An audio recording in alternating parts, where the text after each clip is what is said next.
Ya, terima kasih Anda masih bersama kami dalam program Talk Show dan kita lanjutkan lagi bincang-bincang kita terkait memasuki Minggu Tenang dimulai hari ini 14 April hingga 16 April. Dan bagi Anda yang ingin berinteraktif silakan di line telepon yang tertera di layar kaca Anda. Dan baik, saya kembali lagi ke narasumber, ada Tengku Akmal dan juga Pak Fahrul di sini. Tadi semakin menarik, ada juga masyarakat kita yang ternyata masih belum paham. Nah, mungkin ini masih juga Tengku Akmal menjelaskan seperti apa proses pemilihan. Tapi yang menarik, bagaimanakah saat pencoblosan, di manakah harus dicoblos, apakah di wajahnya, di nomornya, di namanya, atau seperti apa yang dianggap sah ini? Ini juga bentuk edukasi juga untuk masyarakat kita. Ada slogan KPU 2019 ini, Pak Fahrul, yang berbeda mungkin satu lembaga dengan kami. KPU melayani. Melayani. Selama tahapan ini berjalan sampai dengan titik-titik apapun yang masyarakat ingin tahu, nggak ada malam bagi kami. Baik. Ya kan? Nah, kami membuat pemilih itu nyaman dan merasakan bahwa pesta demokrasi itu adalah pesta yang semua orang pantas tersenyum. Kalah menang itu sebuah keniscayaan yang tidak perlu harus kita tangisi karena kekalahan. Gitu. Baik, pesta semua harus senang ini, Pak. Senang, gitu. Di dalam TPS itu steril, saksi-saksi, unsur pengawas dan penyelenggara KPPS. Tapi di luar lingkaran TPS, itu ada alat peraga. DCT-nya, daftar calon tetap. Baik. Bahwa ada foto calon DPR, ada foto calon presiden, ada foto calon DPD, itu terpajang di pinggir pintu TPS. Apa di papan pengumuman? Di papan, ya. Dan itu adalah bagian daripada edukasi masyarakat. Begini format kertas suara di sana. Karena kertas suara itu jangankan pemilih, kami sebagai penyelenggara saja. Saya sendiri belum saya pegang kertas suara itu. Karena itu betul-betul menjadi dokumen rahasia negara. Oke. Tapi Pak Caleg sudah beberapa kali melakukan kampanye ada seperti bentuk. Itu spesimen. Nah, makanya kalau berbicara isu kertas suara telah dicoblos. Mungkin akan sama persis atau 90% atau seperti apa nanti? Enggak, memang berbeda. Berbeda. Spesimen itu bukan kertas suara, karena kertas suara itu punya security printing yang memberi tanda-tanda macam uang kita. Gimana ketika kita di sebuah transaksional terjadi, bank itu di center dengan infrared, gitu kan? Makanya isu tentang kertas suara di Malaysia itu sampai dengan hari ini KPU belum mendapat sebuah akses untuk bisa melihat kertas suara yang sedang di polismen oleh polisi Malaysia. Sedianya kami ingin tahu dulu, KPU ingin tahu apakah kertas suara yang dicoblos saat dicoblos itu nyaman saja orang di video. Logikanya kalau orang ketika direkam pada sebuah kejahatan pasti ada bahasa jangan bang. Tapi ini nyaman saja dia. Makanya persoalannya apakah betul itu kertas suara produk KPU atau bukan. Kalau itu betul produk KPU, juga kita usut siapa yang bermain pada lingkaran ini. Kalau ternyata yang bermain pada lingkaran ini adalah penyelenggara, konsekuensi logisnya cukup berat. Nah, masyarakat begitu juga. Kami memperkenalkan tata cara mencoblos. Bahwa calon presiden ada nomor urut, ada wajah capres-cawapres, ada partai pendukung. Selama dalam kolom yang sama, kayak lapangan volleyball. Kalau bolanya jatuh di garis, tapi di garis yang masuk bolanya ke dalam, itu dihitung poin. Tapi kalau bolanya kena garis, tapi garisnya arah keluar, itu dianggap out.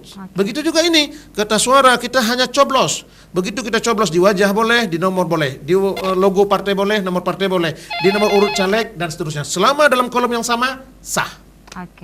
Tapi kalau melenceng dari kolom itu, tidak sah. Baik. Dan ada penelpon, coba kita sapa. Halo, assalamualaikum. Halo. Ya baik, silakan Bapak. Salam. Ya, silakan Pak Heri. Oke, Komisi yang terhormat, ya mudah-mudahan pemilu di Aceh berjalan damai, lancar dan aman. Amin. Dan sampai jam 20 tadi kita banyak menemui APK di jalan-jalan itu, kayak mana ya Pak Komisioner, mungkin ada penjelasannya apa? Ada sanksi khusus bagi yang belum menerbitkan APK yang di jalan. Terima kasih Pak. Assalamualaikum. Baik, itu saja. Terima kasih Pak Heri di Darussalam. Baik, dan ini langsung pertanyaan tentunya kepada Pak Fahrul. Silakan ini. terkait dengan APK. Ya, terkait dengan APK bahwa sejak tadi itu sampai ya kita memastikan nanti sampai 17 April itu sudah harus bersih. Baik. Nah, karena memang tadi karena timnya juga terbatas kan. Nah, jadi tim Satpol PP juga dengan jajaran pengawas pemilu tadi sudah beberapa titik sudah coba jalan dan kemudian ini besok juga pasti akan jalan dan kemudian sampai ke malam 17 itu teman-teman juga masih jalan. Ada beberapa kendala sebenarnya. Ada beberapa kendala di beberapa daerah itu nggak ada crane yang ada dipasang baliho besar-besar itu. Nah, dan ini juga teman-teman lagi melakukan koordinasi bagaimana caranya kan. Malahan yang menarik saya kemarin itu di teman-teman ketika sedang melakukan proses penertiban APK itu ada pengawas pemilu kita yang perempuan itu pakai tangga yang panjang. Dia naik langsung dan kemudian begitu saya perhatikan ini saya tanya ini perempuan apa laki-laki? Wah, perempuan artinya ya itu salah satu semangat daripada teman-teman. Nah, kemudian memang ini tugas penertibannya ini sebenarnya partai politik dan calegnya itu punya kewajiban. Oke, ini secara teknis Panwaslu sudah menyurati untuk membersihkan APK-nya. Kita sudah ya termasuk KIP sendiri. KIP Panwas sudah menyurati kepada partai-partai itu untuk melakukan penertiban sendiri. Nah, ada cukup banyak juga yang begitu kita lakukan proses penertiban tadi ada orang yang sedang melakukan penertiban dan mungkin ini atas inisiatif dari partai. Tapi ada juga yang misalnya ketika kita melihat ketika kita sisir masih belum, ya artinya kita bersama teman-teman di Satpol PP ya langsung kita melakukan ya pembersihannya lah kan. Biasanya partai semangat memasang tapi kendor saat membersihkan ini ya. Nah, ini kan sebenarnya penertiban APK khususnya misalnya di Kota Banda Aceh itu sudah hampir tiap minggu sebelum minggu tenang ini. Tetapi tumbuhnya kan seperti jamur dia ini. Dan ini memang ya kita berharap bahwa ya ini kan juga terkait dengan keindahan ya, terkait juga dengan keindahan bahwa sebenarnya tugas penertiban APK ini tidak hanya menjadi tanggung jawab Satpol PP dan Pemda, tapi ini juga ya siapa yang mau melakukan. Saya membuat ilustrasinya seperti ini. Orang yang berbuat harus bertanggung jawab dia. Dia yang sudah menaruhkan APK dan kemudian ya kasih contoh lah ke masyarakat bahwa ini saya yang karena ada aturan boleh menaruh APK di zona-zona itu dan kemudian dia harus memberikan contoh tauladan bahwa ini saya yang menaruhnya dulu, partai saya menaruh dulu, sekarang saya bertanggung jawab. Harusnya kan ya harus punya semua orang juga harus punya mindset calon-calonnya itu dia. Baik ya. Dan seperti juga ada telepon lagi, coba kita sapa. Halo, assalamualaikum. Halo. Oke, baik, terputus sepertinya.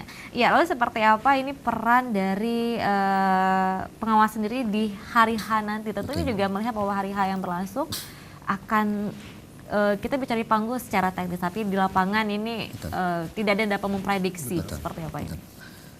Baik, yang pertama itu di masa tenang kita memang melakukan patroli terkait dengan anti money politik dan itu sudah seluruh Indonesia karena ini memang sangat berbahaya memang kan, artinya virus-virus terkait dengan politik uang. Kemudian di hari H ini juga kita memprediksi khususnya di Aceh itu di 23 kabupaten kota itu akan terus marak. Dan kemudian ketika proses pemungutan suara itu berlangsung sama seperti teman-teman jajaran KIP itu juga pertama kita harus melakukan sterilisasi.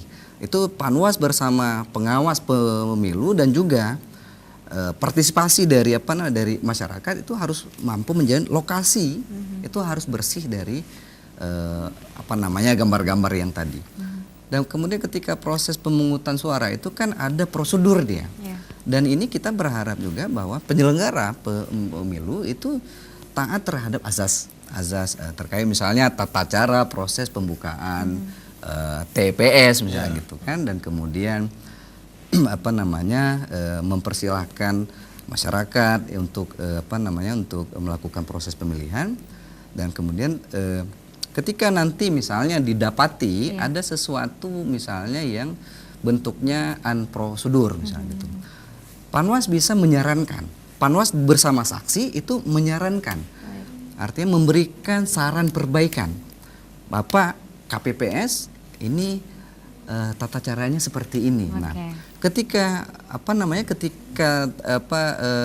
penyelenggara itu katakanlah KPPS mau menindaklanjuti itu terus berlangsung.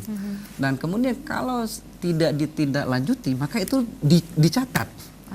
Tidak boleh menghentikan proses. Nah, itu dia, tidak boleh menghentikan proses pemilihan. Proses pemungutan suara. Dan ini ada mekanisme penanganan cepat. Jadi tidak berlarut-larut. Dan ini kan ada istilahnya di dalam Perbawaslu tentang penanganan administrasi, itu kita bisa langsung memberikan rekomendasi di tempat. Dan juga komplain. Jadi kan ketika proses pemungutan suara pasti ada komplain. Disediakan mekanisme komplain. Nah, dan di PKPU juga sudah diatur. Nah, juga sudah diatur ketika prosesnya ini, maka silakan melakukan ini.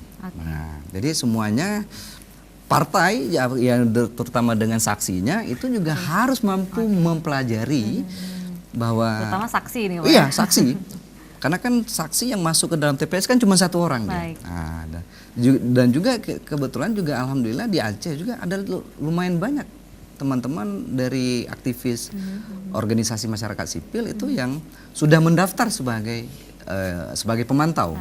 Malahan ada yang memang lokasi pemantauannya ada di 23 kabupaten kota. Jadi kita sangat beruntung bahwa kali ini juga antusiasme dari organisasi masyarakat sipil juga ikut melakukan proses pemantauan. Oke, baik, tanpa terasa kita sudah berada di ujung waktu. Nah, ini bagaimana agar masyarakat kita memberikan suara di tanggal 17 April nanti sehingga tidak ada yang golput dan juga menjadikan pemilu ini yang aman, damai dan demokrasi. Itu seperti apa, sehingga mungkin perlu diberitahukan juga bagi masyarakat kita pukul berapa TPS dibuka. Ini Pak, silakan. Ya, baik. Pertama adalah hilangkan stigma apalah arti satu suara. Baik. Selalu kita mengatakan adanya angka 1 juta karena ada angka 100.000. 100.000 itu adalah akumulasi dari angka 1 rupiah. Maka akan indah 100.000 itu pada akhirnya. Baik. Akan indah negeri ini adalah bahagian daripada suara kita. Kalau suara kita tak kita pergunakan, maka keindahan tercederai di mata kita. Maka saya berpesan kepada masyarakat, jadikan 17 April itu mulai dari jam 7 sampai dengan jam 1, Anda menentukan 5 tahun warna-warni bangsa ini. Sehingga ada rasa tanggung jawab nanti untuk mengawal perjalanannya pemerintahan ini. Pilih siapapun, tapi ketika Anda memilih salah satu dari capres, jangan hina dan ejek serta menyebar hoak untuk calon yang lain. Anda memilih salah satu partai, jangan pernah Anda menghina partai yang lain. Pilihan boleh beda, tapi getanyo tetap mesti darah. Oke, baik. Ini KIP sekali ya. Oke. Nah, ini kalau dari Pak Wasli punya slogan apa ini mengajak masyarakat kita untuk 17 April nanti? Yakin bahwa hakikat pemilu ini adalah sarana pemersatu sebenarnya. Berbeda-beda pilihan juga harus jadi pemersatu, karena hakikat daripada pemilu itu adalah ada di tangan rakyat. Nah, jadi rakyat itu sebenarnya yang menentukan kualitas bangsa ini. Nah, jadi terkait dengan ada pemberitaan hoax itu ya, ketika mendapati pemberitaan itu jangan di-share dong. Jadi kita ingin menjadikan, jadi semuanya harus ada media. Apalagi dia khususnya cukup kita sampai di handphone kita saja. Iya. Ya. Apalagi kita di Aceh ini kan dengan nuansa Islami dengan syariat Islam. Nah, jadi kita cara-cara memilih itu, perbedaan-perbedaan itu juga memang sunatullah, tapi jangan menjadi malapetaka kan itu dia. Nah, yang paling penting menurut saya bagi kita di pengawas pemilu adalah lawan politik uang. Nah, politik uang ini memang harus dilawan. Nah, jadi kita jangan pilih dengan mata hati. Kemudian jangan pilih caleg dengan mata uang, pilih sesuai kata hati. Jangan dengan hoaks kata orang. Bersama rakyat awasi pemilu, bersama Bawaslu tegakkan keadilan pemilu. Baik, luar biasa. Baik, terima kasih untuk malam ini ya di bincang-bincang kita tentang program talk show dengan tema memasuki Minggu Tenang ya, artinya juga mengajak masyarakat untuk memberikan suaranya di 17 April mendatang. Dan sekali lagi jangan percaya berita hoax ini ya, dan juga sukseskan pemilu kali ini, dan tentunya juga kita sukseskan bersama siapakah yang akan menjadi pemimpin bangsa ini 5 tahun mendatang. Dan saya Feni mau pamit. Wassalamualaikum warahmatullahi wabarakatuh. Waalaikumsalam warahmatullahi wabarakatuh.